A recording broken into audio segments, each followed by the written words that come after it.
I now run a very successful coaching and online training company, but I can remember when I was in corporate, I would walk into a room and I could feel it. I could feel the energy in the room in a split second.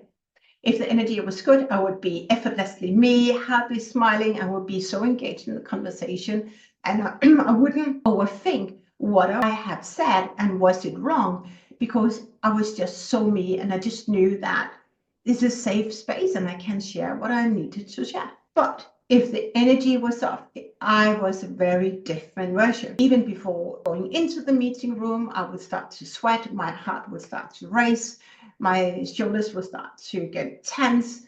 I would observe the room. I would be very uncomfortable. I started to run through the presentation, my messaging.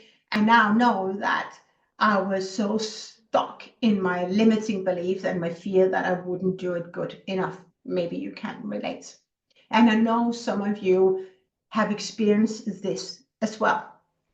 When you meet a person with a higher rank or someone who's a more dominant, then suddenly you start to shrink.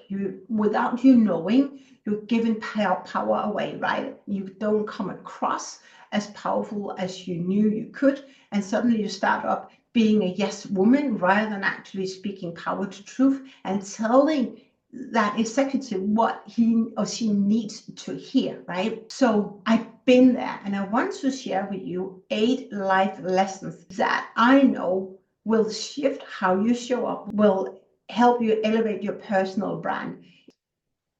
I would love to hear how these exercises are going for you, because I know that when you know how to protect your energy and how to read the energy in the room, then suddenly you become a greater version of yourself. It's not about being superior, but you elevate your consciousness, your conscious awareness. And I tell you, in that moment, and I have clients who really picked it up now, then things start to become more effortless for you, and suddenly you start to really enjoy being a leader, right? Why do you start enjoying being a leader? Because you don't absorb other people's emotions, but you can actually help them get to where they want to go next. It's so powerful. So, all right. So let's go into the 8 lessons, because then we're going from panic attacks to not being able to speak. I needed to drink water. And I started to sometimes to forget what I was going to say, right? But with these 8 life lessons, you're allowing yourself to really show up as that powerful, effortless, authentic you. Step number 1, that's really the beginning, that's the foundation. It's your commitment no longer to show up how you're showing up today. Let's just be honest. You have to be so committed that you no longer are proud of the version you are. I hit that wall about 7 years ago. Said, I don't, the way that I show up as a mom, as a sister, as a daughter, and at work, that is not how I want to show up. I'm not proud of myself. That commitment, you have to do a commitment. You have to make your own commitment. You don't want to break commitments, right? So if you're starting to break your own commitments, then where else in your life are you breaking commitments? So I found that when you make a commitment, you've got to do the best each and every day to keep that commitment. So make that commitment.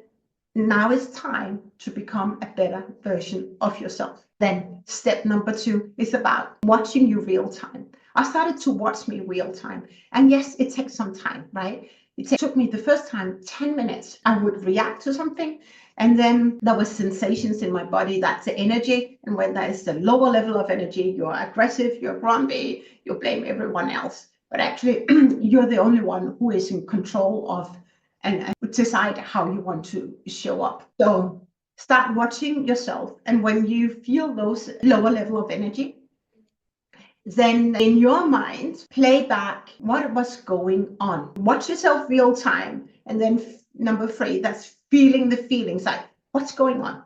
And be so curious about, why do I feel the way I feel? That's step number 3. Why do I feel the way I feel? And then step number 4, it's about rewinding your mental video. And I started to rewind my mental video. And yes, it takes vulnerable, it takes you to be brave. And I got back 2 years ago. What happened? Something happened that I reacted to. I had an opinion, and that opinion for me was the truth. But it's never the truth, but it is your reality. But anyway, also in my world, there was this opinion, and that opinion got me to feel very sad and angry. And I said, but that opinion, where does that really come from? How true is that? It wasn't true because nobody told me that this is the truth, right? So I started to say, that is not how I want to feel. What story can I tell myself so I feel better? When you have got back in time, like rewind your mental video and you say, okay, what belief do I have? What opinion do I have? Then you want to ask yourself, and that is the breaking point. How would my new version of me show up? And I asked myself that. What would, and I still ask myself that because I have layers and layers and layers I can still peel off. I would say, what would the new Camilla do? And you would ask, what would my new version of me do? You'd be really curious about that.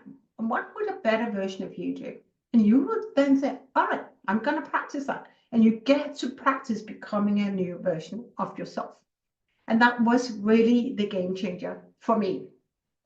And I still today commit myself each and every morning in my morning routine to show up as a better version of myself, both at home and at work. So how do you show up today, and how do you want to show up tomorrow? You cannot blame anyone else for why you're being triggered. It's only you, and the more conscious you are of how you show up, the easier it will become for you to step into and connect with that next version of you and level up and do that quantum leaping.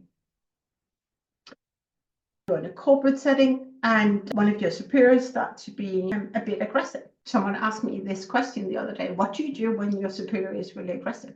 Here's what I would do. Actually, I have it on my board here.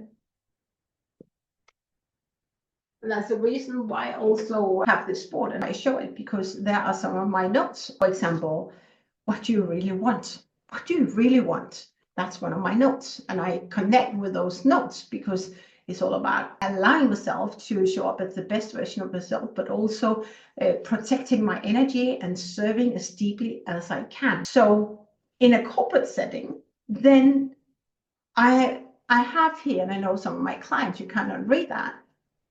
I'm gonna leave it at the end. You cannot read it. I think you can. I have this cup, and I would have it on the back side of my mobile.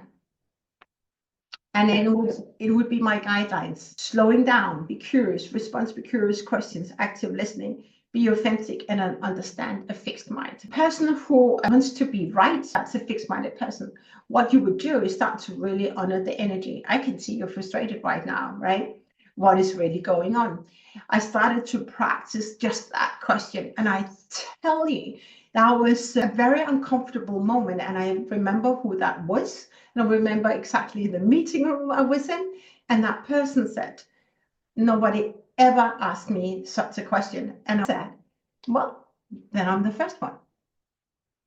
You want to really start honoring the energy other people vibrate on. Because if you vibrate sometimes a lower level of energy, other people do that too. In a corporate setting, what will be your game changer is that you become greater than the energy. So what does that mean? You will no longer absorb other people's energy, but you start to honor the energy. And you say, all right, that is your energy, but I'm actually very happy. And I don't allow myself to make your energy be my energy, all right? And it also goes in personal settings. Someone else asked me recently, how do you manage your energy when your dad is really ill? It's again, allowing myself to be really happy and in flow and sympathize with the person, but not be sympathize with that person. It's two very different levels. I don't want to sympathize because then their situation becomes my situation. I don't want that. I want to empathize with that person and then be greater than the situation, because then I can help them. And the same comes with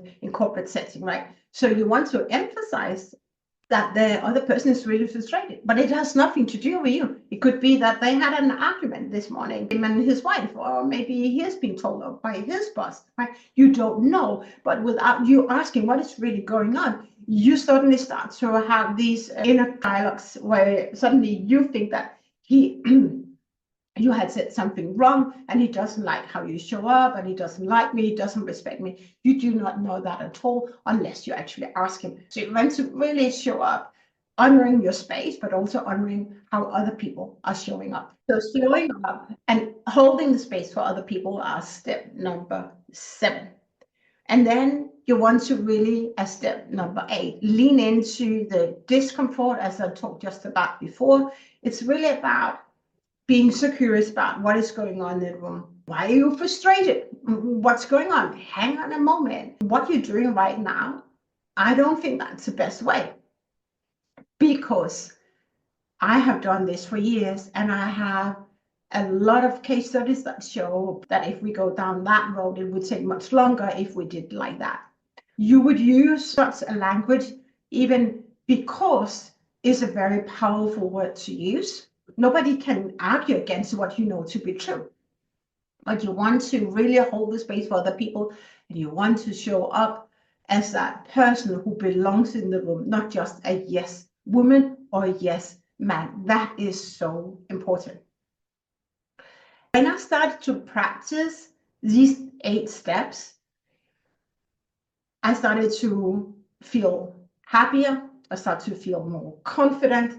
I started to enjoy more of life. I started to really enjoy what I truly was doing also in corporate. And I started to see behind the labels and see the beautiful souls and actually holding the space for people who were frustrated or sad or angry, but were radiating on an energy that was not healthy for me, but it certainly was not healthy for them. Whether they're a fixed-minded person or not, you cannot do anything about that, right? And when you are in a meeting, you share what you think is best. Then it's up to the decision maker to choose. Do we go for option A or do you go for option B? As long as you have told what you know they need to hear, then you've done your job. You get to learn to be so attached to the conversation and showing up to serve rather than being attached to the result. I hear so many people, and maybe it's you, that you're attached to the result. You're there to serve, right? You're there to tell them what they need to hear, not what they want to hear. You're not in that room to be a yes woman or a yes man. You're actually there to make things happen. Really flip your mind about that and really start to owning those beliefs, and your career and how you show up and your personal brand will just shift, and it will truly be more effortless to be you. One question I have for you: next time you walk into a room, how do you want to show up? What legacy do you want to create in that meeting? What about your energy? Are you allowing yourself to be effortless, happy, or are you going to give your energy and your power away? Drop in the comments box below how you want to show up next time and what is difficult for you, because I'm here to help you take your career and your life to the next level. And I'll also put a free ebook together. It's called The 7 Moves to Get People to Listen and Follow You. That's the link below. So claim your free e-copy now. This is an ebook filled with tools and strategies that I use each and every day. And I guarantee that if you lean in, you will also start to see shifts in your world. I'm also going to leave a card on the screen that will help you take your leadership and how you lead to the very next level. Thank you for being me. I'm grateful. I love you so much. Till next time.